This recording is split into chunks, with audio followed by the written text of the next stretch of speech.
Welcome to the Tarryn Reeves Show, the podcast for elite entrepreneurs, visionary leaders, and high impact CEOs who are ready to grow their brand, amplify their message, and build a legacy. I'm your host, Tarryn Reeves, multiple international best-selling author, publishing strategist, and founder of Automatic Authority Publishing and Press House. Each week, we dive into powerful conversations with trailblazing entrepreneurs and changemakers who are using storytelling to scale their business and impact. So grab your favorite drink, settle in, and get ready for a dose of inspiration, strategy, and the truth behind what it really takes to turn your wisdom into wealth. Ivana Ivanek joins me today, and she is a mindset coach, business strategist, motivational speaker, and host of the Online Business by Design podcast, helping coaches build an online business that makes money and impact. After more than a decade of observing and connecting with people, she discovered a powerful truth. The fear of rejection and judgment is the hidden reason most of us hold back from chasing our dreams. Ivana is on a mission to prove that anything is achievable. Ivana, welcome to the show. Taryn, thank you for having me. I'm so stoked for this conversation. Me too. Now, fear of rejection and judgment is something that I think is such a huge part of the human experience. Why do you think that this is such a common obstacle for people, especially entrepreneurs?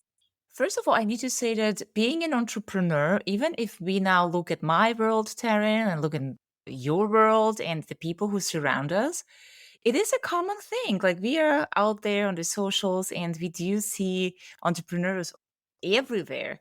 But if we now look globally, it is actually very little people doing it. And so it is actually something that is for so many still considered as very risky. Now, the way I grew up, entrepreneurship wasn't for me. And it was very important what people think of us. I grew up in an immigrant family. My family moved from Serbia to Austria, that was in Europe, shortly before the Yugoslavia war. My parents worked off their behind to make education possible for me and my siblings. So now having have that path paved forward to climb a corporate ladder, to go to school, to go to university, and do basically everything right that everybody is doing, I had to realize one thing. If I want to do differently, then I will be looked at. And the biggest question at all times that I'm trying to answer for myself and that I'm observing in people and why that is it's simple. It's in our DNA. We are meant to belong to a tribe, to a community. We are very old, very old creatures that do not really connect well to the developments in our world currently. And a sense of belonging and the fear of being rejected and no longer belong is very primal. Yeah. I love to bring this analogy like when we lived in the Stone Age back in the days and nomading around the globe. There was a person who knew how to make fire. The other person was responsible for making the babies, for birthing the babies, for feeding the babies, for catching the lion, for cooking and providing.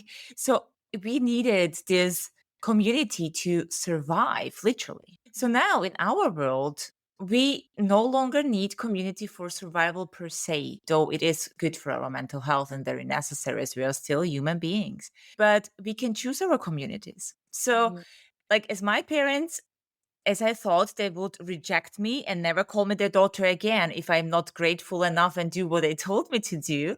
So, this never happened. Like, of course, my parents still don't understand quite what I'm doing, no matter how I explain it and no matter how I paint the picture. But there is acceptance. And this is what we need to understand today, that not belonging to one community or the other is not necessarily fatal.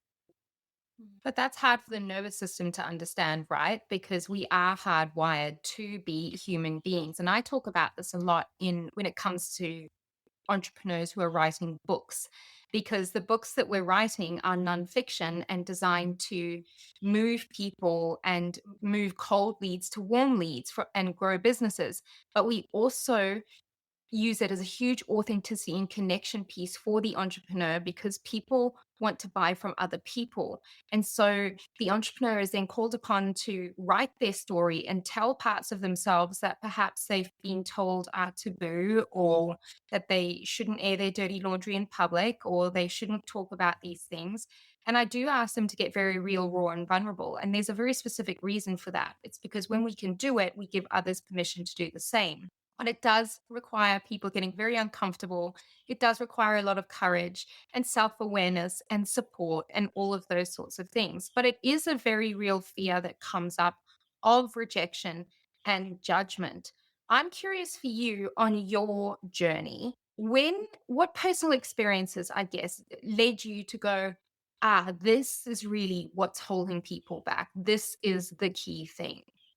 It was me myself. I was in 10 for a decade or longer of what literally watching people on TV living their dreams. I'm a huge Beyonce fan. So watching their world tours and seeing this woman impact people with her music was something big. And I was always told that that's not for us. Traveling was not for us. And since I'm a young girl, all I want to do is travel, live by the ocean, and do meaningful work. So whatever that meant back in the days. And I also added to it, like, I wanted to be famous. Like Mhm. now, what was a girl's dream? I'm pretty much living everything of it except for the famous part. And when I chose to literally go on the journey and do what was supposedly not for me, the path started unfolding. Mhm. It was literally quitting my corporate job despite the promotions. I didn't see the point of working harder in a job that stifled me because it was literally nothing there that kept me up the whole day, motivated, get me out of bed. And I was looking for this really, really hard in many industries. And the moment I stopped and I invested a ton of money into an education, I started my first business in my early 20s, determined to prove that I can run a business and design my own life, not having a clue what I was doing. But I was so persistent and I was so stubborn because I was here to prove that I can do that. So now that failed. 4 years later, my big dream shattered mentally, physically, financially. I hit rock bottom. And what I realized then that first of all, I needed to learn a lot and make the distinction between I do have intellectual property that I can monetize, but I also need to learn how to do business. These are two Mhm. separate things. Like if you don't separate them and it's like what, then you will be always chasing something, not knowing where you're going. And Yeah. I needed to learn it the hard way. And I also realized the moment I had the clarity how I want to do things in the way I'm going to be doing it, I also realized that, wow, you want to have an impact on people. You are on a mission to help people making an impact and change the world. And I was sitting there and be like, girl, you are just that girl from the immigrant family and working class. Like, who are you to change the world?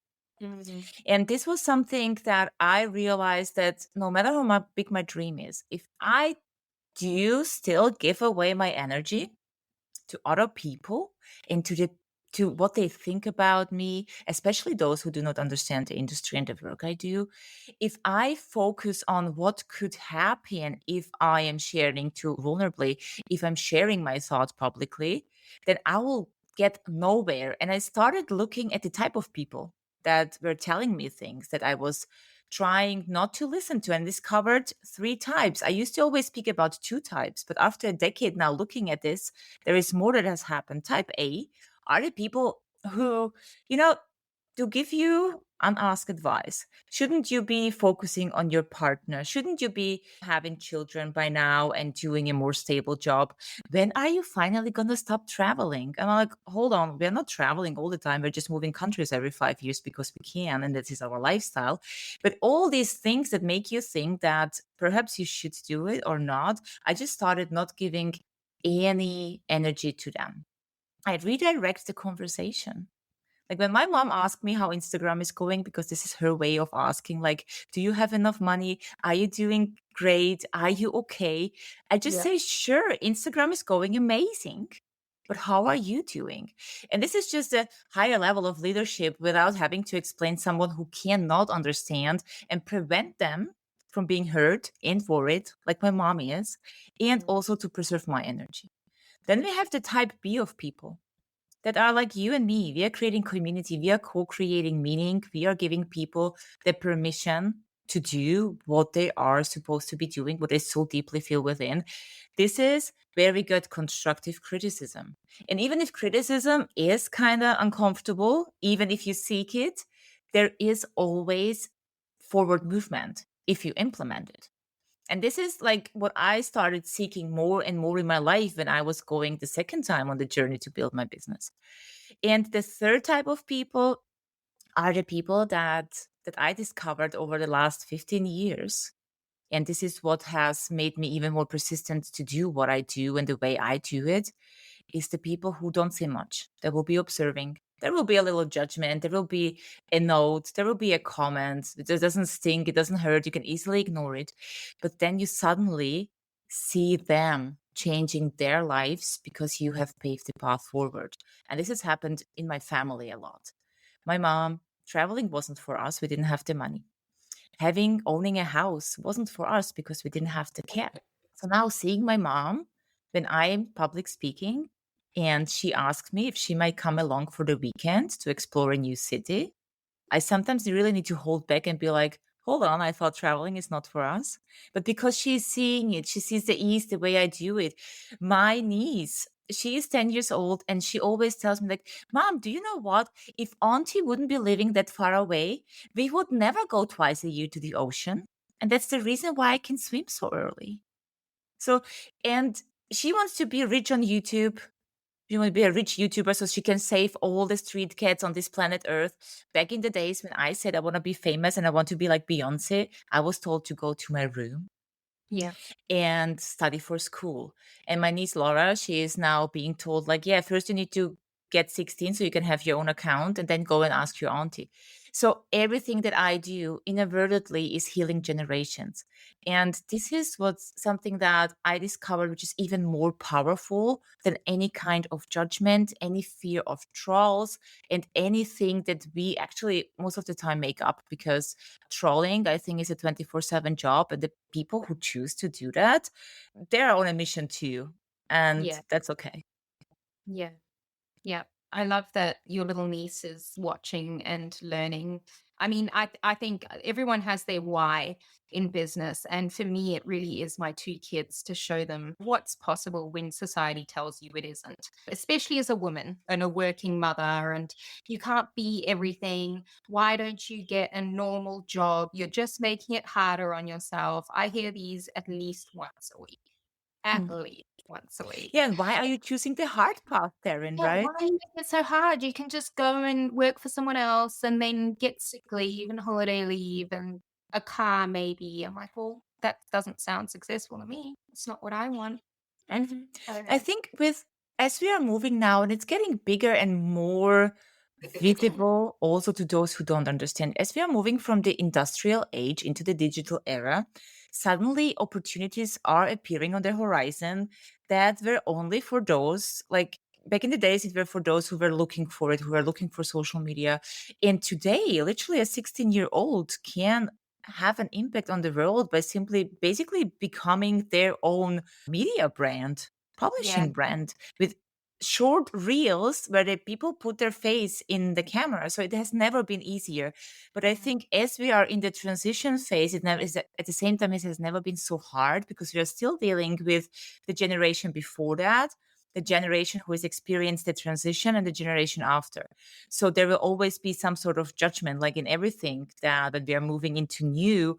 And I do think that being seen, especially as a woman, being wanting to be seen, heard, and share a thought and have an impact is generally something that society, no matter how much work we still do and still need to do, is something that is not likely acknowledged or not as easy because we still are in a patriarchal system where, women, we still need to fight for our rights. We still need to shout louder than everybody else because we are not allowed the stage, even if we have the rights.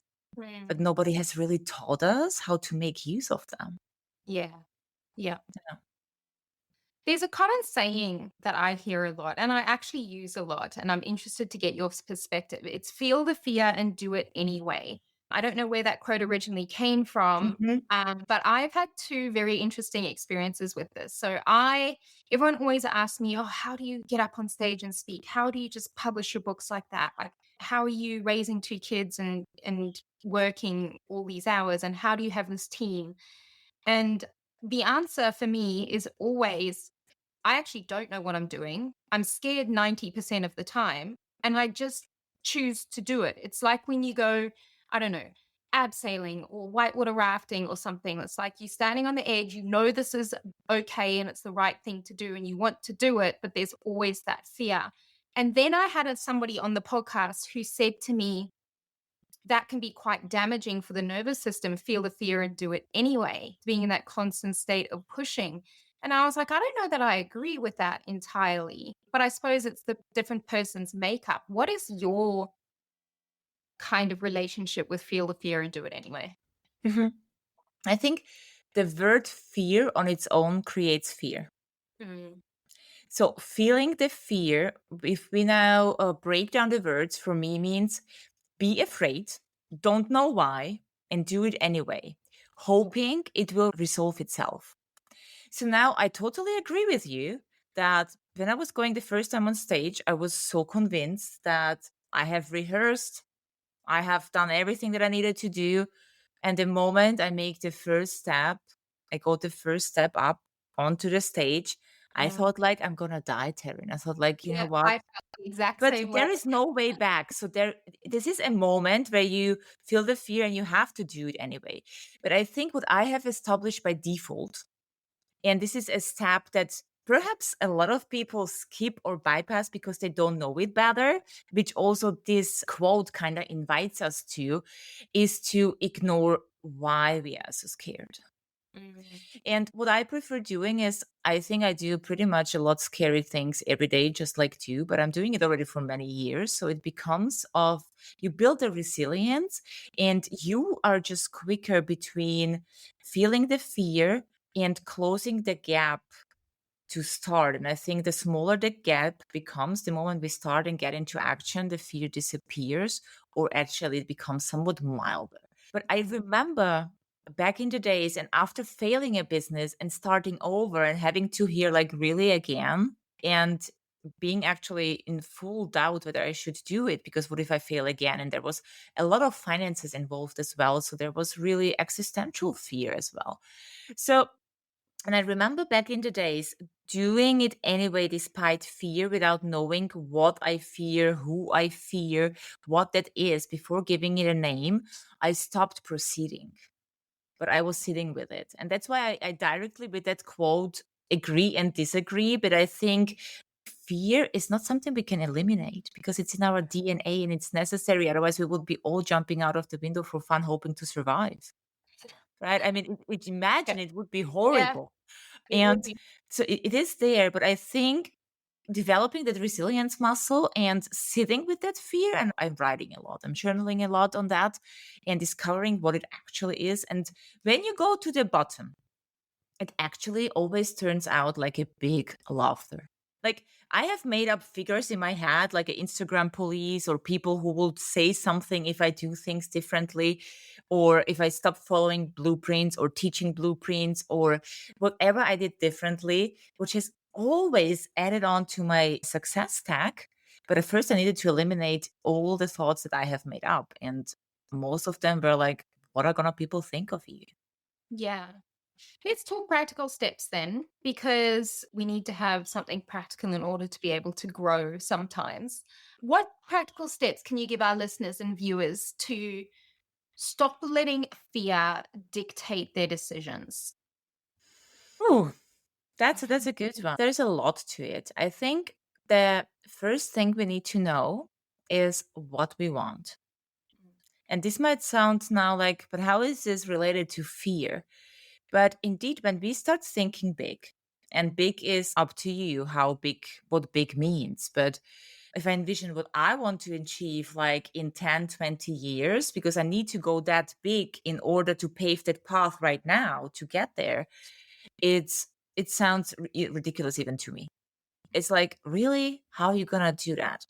But once you establish what you want, which most of the people do not know 120%. It's vague. It goes like somewhat into the 30 to 70% margin where we can know what we want, but we want to leave the open ends left and right.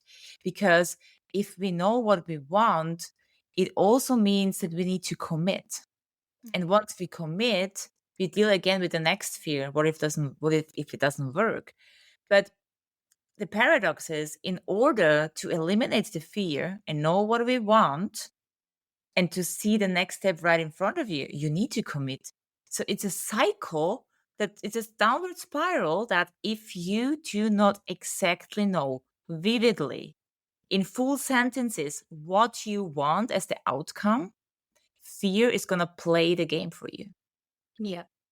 Yeah. So, and I think this is an exercise that is very basic, but it's just so easy to ignore. Mm. It's like, well, why do I need that? Let's just move on.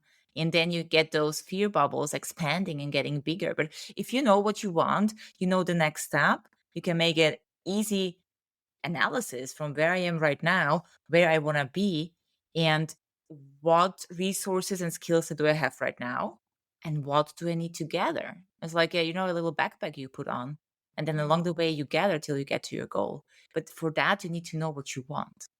Mm. Yeah, that makes sense. And do you think that the fear of judgment manifests differently in a personal setting versus a professional setting? I think they are pretty much connected. I Mm. think when we are born fearing judgment, it will manifest in our entire life. Yeah. I was raised like that. It was so important. What is grandmother gonna think of you? What are neighbors gonna think of you? Behave, put your hairs up. I don't know, clean your mouth, because what are gonna people think of you? It's not because of hygienes, but what is the neighbor gonna think of you? So right, it became kind of every step I made, I was thinking whether it is okay to do that, because what are gonna think of me?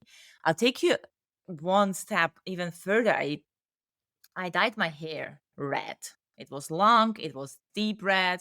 I had piercings that were invisible. It was my belly button. But then I went to my grandparents for the summer.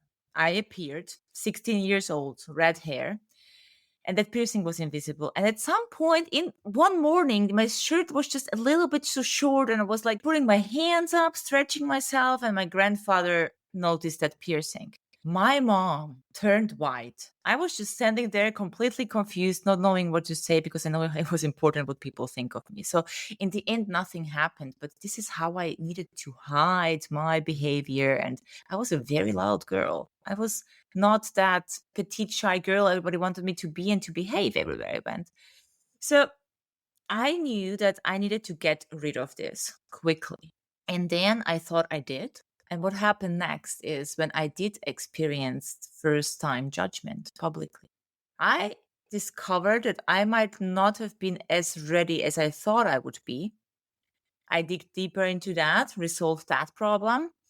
And then it came to, I know sales very well, but then I needed to start to selling my own service. And this is where things become interesting. Yeah. So I think it is definitely something in the private world we can easily ignore it, because there will be always somebody giving you the confidence. Whether this is your partner or your best friend, there will always be a person who will give you the validation for who you are. In business, you cannot wait for that. There is Mm. no time for validation, and your only validation is the dollars in your bank account. So, meaning if you're doing your work intentionally, and this is what I build on in general, but having to sell my service for the first time, something that I have not necessarily invented, but that I have made up, that I think is the best way to teach people how to make money and have a greater impact, that was huge. And Yeah. I think it is more in the entrepreneur side of the game than in the corporate world, because in the corporate world, you have a backup. You have either your team, there is a manager, and behind it is a CEO. There is a whole department that is dealing with complaints, etc. So you're not really connected. Even if you love that product or the service you're selling, you are not directly connected. There's nothing of it is yours. You are the executor. Yeah. And you're always replaceable. is what I as find. well. Yeah. Yeah. I mean, you can work as hard and sacrifice as much of your personal life and time as you want for a company. But in the end, if you get hit by a bus tomorrow or you quit your job, they literally just replace you. It's a production line, um, Hmm. which I don't think is a very nice feeling for a human being. But many people aren't even aware of that. It's not a conscious kind of thing that's talked about. Let's talk about structures. We've spoken a little bit about the patriarchal system we're still operating in, and a little bit about moving into a digital age. There are many structures that are outdated in society and they no longer serve us. What do you think are like the main two or three that you see that need to be changed or are changing? There is the first thing that needs to change is how we look at women and men. Mm, And I do think that it is a matter of communicating our needs, starting within the relationship and then spreading it out into our communities. I just had recently a very interesting conversation with Alessandro Frosali, who was on my podcast, and he is doing the like self-development work with men and with their part of modern social silencing, whereas my clients are mostly women. And we shared this conversation about women being from Venus and men from Mars. But mm, what has happened here, like as feminism is rising or was rising, and women were fighting for their rights to have the same salary, to earn the same money, to work the same good jobs, etc., rights of owning something themselves or having their own money and bank accounts. I mean, it was only in the 70s where if you were a widow and you needed a bank account, that your son, even if he wasn't 18 yet, needed to give you approval to own your own bank account. yeah. So it is not too long ago. And what has happened that women, we became like, I think that if you tell a woman to do something that is really good, we will go and do it and we will do it with 100%. And therefore the developments go quite quick. And Yeah. then we started doing everything on our own, everything, raising children, going to work, cleaning the houses. And suddenly all these villages that we learned to build that were kind of not cool back in the days, we realized that we can't be without. Yeah. And even if we don't have now a whole village raising children, what has changed that mothers and family can be further away than it used to be, but we are not allowing help from outside to ask strangers to help us build businesses, raise our children, help us in the garden, whether this is like whatever agreement you have, but we need to Mhm. go back to communicating our needs. Yeah. Because I think having that foundation of not having to do everything alone and not wanting to do it all alone, we don't have to prove anything anymore. And this needs to Mm, change rapidly. Otherwise, we will have only judgment for mothers who are working. We will have judgment for women who want to make millions and don't want to clean houses. Like, I couldn't care less for laundry. Like, honestly, leave me alone with that. yeah. I know I need clean clothes, but this is the first thing that needs to change. The second thing is how working is changing. Like literally how companies and the companies that are going into the direction of serving as well their employees and not only seeing as employees as forces who are producing are going to be the winner. And I believe that with the ease that we have right now, how we can market the ranges like we can reach with so much less time effort Mm, is becoming big. And we need to learn to navigate it in the right way and stepping back from hustling just because we think we need to. mm, Like, I sometimes really feel guilty if I don't work 8 hours a day. And this is in our DNA. mm, But for a reason, in a different phase of my life or season of the year, when I work 12 hours a day, I'm not questioning it at all. And mm, then I'm wondering who is in control here. Is it me or is it still my dad who grew up in the communism telling me that I need to sleep 8 hours, have 8 hours of free time, and work 8 hours? mm, So we are invited to look differently on how we do things. There are all kind of things that we can take into account, like especially as solopreneurs working from home. Do I function in the morning? Do I need to sleep till 10 a.m.? Do I prefer working between 10 and 12 p.m. because this is where I Mm. can write my book the best way. This is where I have the creative spirits come waking up, or whatever it is. But we do not pay attention to that because we are still following the narrative. Mm. We are even if we try to step out, we are still so much into that in that one lane, and it is highly limiting. Well, let's talk about how ways people can step outside of those limiting expectations of society that have been so kind of stamped into us from early ages that you're right, it is so hard. Even if you become incredibly self aware, it's still a very uncomfortable thing to continue pushing, especially when the rest of society isn't doing that. And entrepreneurs, solopreneurs, especially, and with the digital age where many of us are working from home, but our partners are still in traditional jobs, or our parents are still in traditional jobs, or our siblings are still in traditional jobs, our friends are in traditional jobs, and they're all like, what are you doing? Like, why are you doing this? It could be incredibly hard to break those cycles, if you like. Mhm. I don't think we should even try breaking those cycles, Taryn. It's hard work. It is painful work. And I do think that we will fall on deaf ears or speak against walls because I think that really change can happen through action. Mm. And I'm talking more practical steps for the Mhm. person who is wanting to change, because you can't change other people. People will only change when they want to change. So, I mean, there's that Mel Robbins thing that's going crazy at the moment, the let them theory. So let them do whatever it is that they're going to do. But for us who are in it and wanting to do it and choosing to do it, what advice would you give them to someone feeling kind of trapped in those societal pathways? Mhm. I think going inward and literally listening to what you think is good for you. Mm. The It is preserving the energy and putting it in places where you do see the success. So now this might be uncomfortable in on a setting when you sit with family. Dinners can be very uncomfortable. Like I get that question asking when I'm gonna have children. And if I answer with never, it won't be accepted just like that. So I think that when we know that we are sitting on higher levels of consciousness and have a knowing that we cannot change people, that we also should stop doing that. And only thing we need to do is to not make this our business. Mm.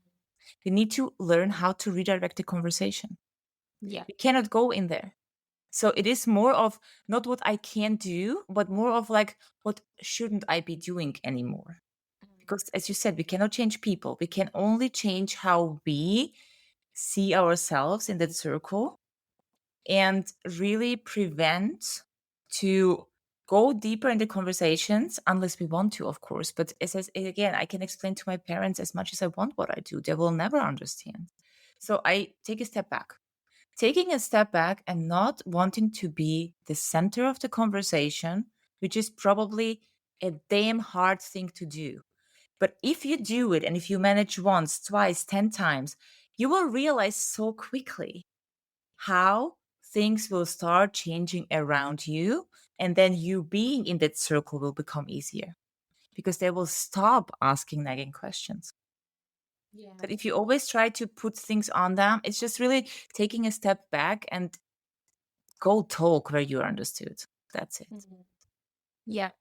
Really taking back that power and making the choices about where you will or will not spend your Mhm. energy, which is obviously easier said than done, but a practice. It's like we're building a resilience muscle. You It just is. keep. It stings. It hurts. You will question yourself a lot. But then on the other hand, if you have your successes and you see the impact you make, not only on just a small circle that was judging you, but actually worldwide, you will be so rooted in the purpose and in the work you do that there will be a lot of aha moments that will just tell you it's okay.